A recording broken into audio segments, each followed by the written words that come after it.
Magandang hapon sa atin lahat mga idol. Ayan, finish na yung ating inside gutter mga idol. Ayan, na-install na natin yung ating inside gutter at nalinis na namin to mga idol at nalagyan na rin natin to ng sealant mga idol. At yung ginagamit namin na sealant dito mga idol ay Pro-Seal mga idol, Pro-Seal sealant. Yan yung lagi natin ginagamit sa pagsisilant ng ating gutter mga idol. Yan, ayan, malinis na yan mga idol. At panigurado wala nang tulo yan mga idol.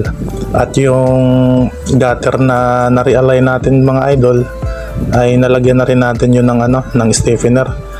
Ayan, nagliligpit na nga yung mga kasamaan namin dito dahil pupunta na kami ng bodega mga idol. At ilalagay namin dun yung gamit. At bukas naman may panibago na naman tayong gagawin mga idol. Ayan, okay. Maraming salamat sa panonood sa ating video mga idol.